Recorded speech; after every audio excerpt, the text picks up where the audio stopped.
పవన్ కళ్యాణ్ గారు ప్రతిపక్షంలో ఉన్నప్పుడు సుగాలి ప్రీతి కేసుకి నేను న్యాయం చేస్తాను, సుగాలి ప్రీతి కేసు తల్లిదండ్రులతోనే మేము ఉంటాము అని అండగా ఇచ్చి మాట ఇచ్చి ఇప్పుడు డిప్యూటీ సీఎం అయిన తర్వాత మరి సుగాలి ప్రీతి కేసుని గాలికి వదిలేసిన విషయం కూడా మీకు అందరికీ తెలియజేస్తా ఉన్నాను.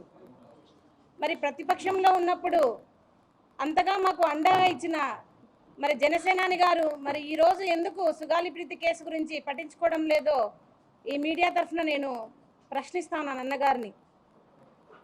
అన్న, మీరే మాకు మాట ఇచ్చారు, ఖచ్చితంగా కూటమి ప్రభుత్వం వస్తుంది, ప్రభుత్వం వచ్చిన ఫస్ట్ సంతకమే సుగాలి ప్రీతి కేసు అన్నారు. మరి మీరు వచ్చి కూడా అధికారంలోకి 14 నెలలు పూర్తి అయినా కూడా ఇప్పటి వరకు కూడా సుగాలి ప్రీతి కేసులో ఏ విషయం కూడా ముందుకు సాగలేదు. మరి ఎందుకు ఇంత వ్యత్యాసం అని నేను అడుగుతా ఉన్నాను. సుగాలి ప్రీతి ఇష్యూ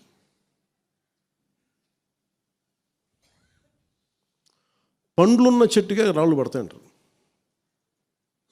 ఎవరైతే చేయూతనిస్తారో, ఎవరైతే ఆదరిస్తారో వాళ్ళని తిరిగితే ఎట్లాగా? అసలు ఈరోజు సుగాలి ప్రీతి అనే కేసు ఎలా ఎక్కడి నుంచి బయటకు వచ్చింది మీరు చెప్పండి. ఇలాంటి అన్యాయం జరిగిందని ఎవరికి తెలుసు? ఈ రోజున గత ప్రభుత్వం 2019, 2024లో ఒక ప్రభుత్వం మీద, అప్పుడు ముఖ్యమంత్రి మీద మాట్లాడటానికి అసలు ఎవరికైనా ధైర్యం ఉందా?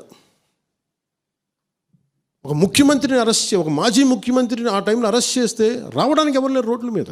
అలాంటి పరిస్థితుల్లో ఓడిపోయి 2 చోట్ల ఓడిపోయి ఉన్న ఒక ఎమ్మెల్యే వాళ్ళ పార్టీకి వెళ్ళిపోతే ఏ మానసిక స్థైర్యం, ఏ ధైర్యం, ఏది ఉంటుంది చెప్పండి ఎవరికైనా? మరి అలాంటి సమయంలో నేను ఒక తల్లి పడ్డ వేదన తీసుకున్నా.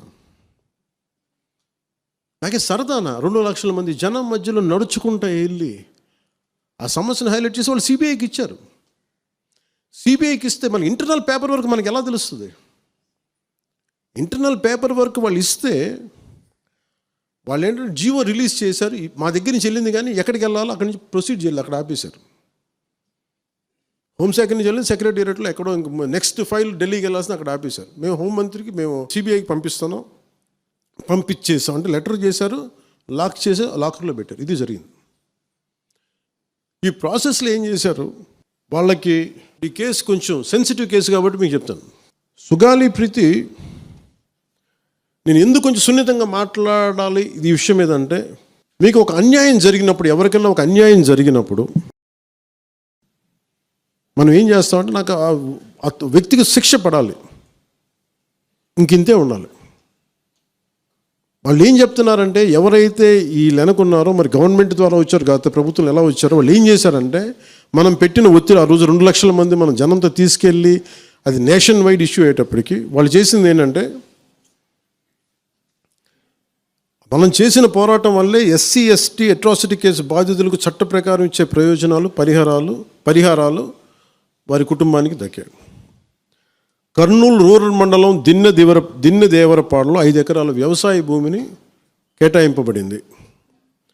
ఆ గ్రామం కర్నూలు నగరానికి 9 కిలోమీటర్ల దూరంలో ఉంది.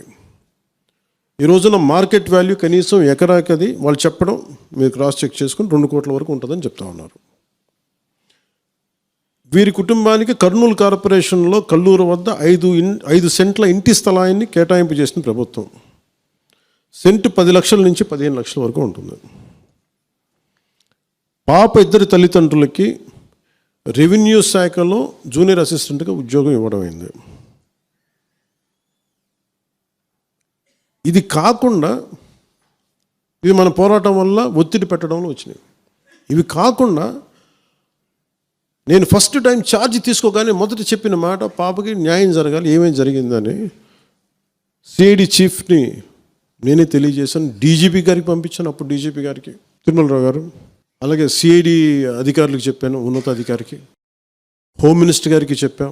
ఇవన్నీ చెప్తే పోలీసు సిఐడి వాళ్ళు చెప్పింది ఏంటంటే, అసలు అప్పట్లోనే ఎవరైతే దీని వెనక కుట్ర వెనక ఉంది ఇవన్నీ చెప్తున్నారో ఏ డిఎన్ఏ తారుమారు చేశారు. ఎలా తారుమారు చేసి ఉండాలి? ఈ ఒత్తిడిలో వీళ్ళకి భూములు అవి ఇవి ఇచ్చేసి, మరి ఏం చెప్పారు నాకు తెలియదు కానీ వాళ్ళు నాకు తెలిసి వాళ్ళు ఈరోజు పోలీసు చెప్తుంది ఏంటంటే, సాక్ష్యాలు వీళ్ళు చెప్తున్న వ్యక్తుల మీద వాళ్ళ డిఎన్ఏకి దీనికి మ్యాచ్ కావట్లేదు. ఇది వాస్తవం. కోర్ట్స్ ఏం చేస్తాయి, పోలీసు ఏం చేస్తారు, దీన్ని కూర్చోబెట్టి. ఎందుకు చెప్తున్నానంటే, ఇది వివేకానంద రెడ్డి గారిని చంపేశారని తెలుసు అందరికీ. ఎవరైతే చేస్తున్న నిందితులు ఉన్నారో వాళ్ళు ఒక్కొక్కరుగా చంపేస్తున్నారు వాళ్ళని. మరీ గత 5 సంవత్సరాల్లో ఇట్స్ ఎ క్లాసిక్ కేసెస్ ఇవి. ఈ ప్రక్షాళనకే పూనుకున్నాం మనం. ఇది ముఖ్యంగా మన ఎమ్మెల్యేలకు కానీ, మీరు ఎంపీస్, యాజ్ అన్ ఎంపీస్ మీకు కూడా, మీరు ఈ కేసెస్ మీద మీరు రేపొద్దున అసెంబ్లీలో గళం ఎత్తాలి. మీరు తప్పదు. ముఖ్యంగా లా అండ్ ఆర్డర్ వీళ్ళు అందరూ తప్పించుకుంటూ వెళ్ళిపోతే ఇట్లా ఒక సోషల్ అన్రెస్ట్ వస్తుంది దీనివల్ల. అంటే వ్యక్తికి ఒక నేరస్తుడు చేసిన ఒక కులానికి చెందుతాడు, ఏదో ఒక నేరస్తుడు, మనం ఏం చేయలేము దానికి. ఇందాక అరుణ చెప్పినట్టుగా ప్రతి ఒక్కరు ఏదో కులానికి చెందాలి, వేరే దారి లేదు మనకి. మనం వేరేలా పొట్ల ఏదో కులానికి చెందాలి. కానీ తప్పు చేస్తే కూర్చోబెట్టి పలానా టక్కుమైన ఒక మాట అనేస్తారు. పలానా ఎక్స్ చేసాడు నన్ను, పలానా కాస్ట్కి చెందిన వాడు చేసాడు అంటారు. అసలు ఇంత కాస్ట్ ఎక్కడి నుంచి వచ్చి తెలియదు క్రైమ్కి. సో అందుకని మేము బీయింగ్ లీడర్ నేను చాలా సెన్సిటివ్గా మాట్లాడాలి. మరీ నేను మిగతా వాళ్ళు గబుక్కున మాట్లాడేసి, గత ప్రభుత్వ నాయకులు మాట్లాడేసి వెళ్ళిపోవచ్చు, ఈజీ అది. కానీ నేను అలా మాట్లాడకూడదు. దట్టు నేను ఇప్పుడు డిప్యూటీ సీఎం పదవిలో ఉన్నాను కాబట్టి నేను చాలా ఒళ్ళు దగ్గర పెట్టుకుని మాట్లాడాలి. అందుకని ఇవన్నీ మీరు ఒక్కసారి దీంట్లో కూడా ఆ పాపకి న్యాయం జరగాలి, దోషులుంటే శిక్షింపబడాలి, దాంట్లో అసలు ఎప్పుడు లేదు. కానీ ఇలా ఒత్తిడి పెట్టాల్సిన వారికి కూడా నా విన్నపం ఏంటంటే, మీరు అసలు ఈ కేసు ఎవరి వల్ల బయటకు వచ్చింది మీరు చెప్పండి. సో మా త్రికరణ శుద్ధిని, మా చిత్తశుద్ధిని మీరు తక్కువ ఎంచిన. ఇక్కడ కేసులు వాళ్ళు కూర్చోబెట్టి నేను వెళ్ళి సాక్ష్యాధారాలు నేనేం క్రియేట్ చేయలేను. అక్కడ గత ప్రభుత్వం చేసిన తప్పులు కొనేసారు వీళ్ళు చాలామందిని. మరి ఏం కొన్నారు, ఎలా కొన్నారు, దీని మీద కేసు పెట్టాలి. ది లెట్ ఎంటైర్, ఇది నా ఒక్కడి కేసు కాదు, ఇది ఎంటైర్ సొసైటీకి ఇది సిచ్యువేషన్. మీరందరూ కూర్చొని ఒకసారి మన ఎమ్మెల్యేస్ అందరూ కూడా, మన నాయకులందరూ కూర్చోబెట్టి you try to take it to home minister గారు, including law and order CM గారి దృష్టిలో చేతిలో ఉంటుంది. కాబట్టి నేను ఇంతకుమించి దీని మీద మాట్లాడకూడదు. ఎందుకంటే నేను శిక్ష పడాలని కోరుకుంటాను. ఇంతకుమించి కాకపోతే ఏమైపోతుంది, నా మీద నన్ను లాగడం చాలా తేలిక అందరికీ. ఎందుకంటే నేను మెత్తని మనిషిని కదా, నా మీద రాళ్ళు వేసేయండి ఈజీ, నా చొక్కా పట్టుకొని ఈజీ. అదే గత ప్రభుత్వం ముఖ్యమంత్రిని పట్టుకోమని చెప్పండి, ధైర్యం కూడా చేయరు. ఇప్పటికీ ధైర్యం చేయరు. ఎందుకంటే వాళ్ళ మనుషులు ఇళ్లలోకి వచ్చి కొడతారు, క్రిమినల్స్ వచ్చి ఇళ్లలోకి వచ్చి కొడతారు, చంపేస్తారని భయం. మనం ప్రజాస్వామ్యం కదా, మనం భరించాలి. అందుకని దయచేసి దీన్ని మీరు ఒకసారి కూర్చోబెట్టి, ఒకసారి మన గౌరవ శాసనసభ్యులు, మంత్రివర్గ సహచరులు, లెజిస్లేటివ్ కౌన్సిల్ మెంబర్స్, పార్టీ నాయకులు అందరూ దీని మీద ఒకసారి, స్పోక్స్ పర్సన్స్, వీర మహిళా నాయకులు, మీరందరూ ఒక్కసారి కూర్చోబెట్టి ప్రతి ఒక్కరు కూడా దీని మీద, ఇది ఎందుకంటే ఇది ఒక కేసుగా చూడకండి, ఇది గర్ల్ చైల్డ్ తాలూకు ప్రొటెక్షన్ చాలా ఎసెన్షియల్. అందుకని దీన్ని సోషల్ మీడియా యాక్ట్ కానీ ఇవన్నీ మాట్లాడాలని పొద్దున్న నిర్ణయించుకున్నాం. ఇది ఒకసారి మీ దృష్టికి తీసుకొస్తా ఉన్నాం.